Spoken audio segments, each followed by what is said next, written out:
Hi friends, இன்றைக்கி பார்த்தீங்கன்னா ஒரு வீடு க்ளீனிங் வீடியோ தான் பார்க்குறோம். வாரத்தில் ஒரு வாட்டி இப்படி செஞ்சாலே போதும், நெகட்டிவ் டேஸ்லாம் எடுத்துரும். நல்லா ஒரு கை அளவுக்கு கல்லுப்பு எடுத்துக்கணும். கல்லுப்பு தான் இதுக்கு எடுக்கணும். அதுக்கப்புறம் மஞ்சத்தூள் கொஞ்சம் போட்டாலே போதும். அதுக்கப்புறம் ஜவ்வாது கொஞ்சம் அது வாசனைக்காக பச்சை கற்பூரம் கூட போடணும். பச்சை கற்பூரம் போடுற கிளிப்பிங் மிஸ் ஆகிடுச்சு. இதெல்லாம் நம்ம போட்டு வீடு துடைக்கிறதால நமக்கு வந்து நெகட்டிவ் டேஸ்லாம் இதெல்லாம் எடுத்துரும். நம்ம வீட்டில் இருக்கிற திருஷ்டி எல்லாமே எடுத்துரும்னு சொல்லுவாங்க. நான் எப்போவுமே வீக்லி ஒன்ஸ் இந்த மாதிரி செஞ்சுருவேன். எப்போவுமே வாரத்தில் 2 டைம் வந்து வீடு துடைக்கிற மாதிரி இருக்கும். நடுவில் ஏதாவது ஒரு இதுன்னு துடைக்க வேண்டியதாக இருக்கும். ஆனால் கட்டாயமாக வாரத்தில் ஒரு வாட்டி இப்படி செஞ்சுருவேன் நான்.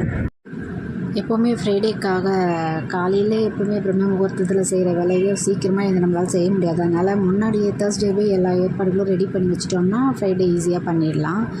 நான் அப்படி தான் எல்லாம் செஞ்சிட்ருந்தேன். பாருங்கள். பாய்.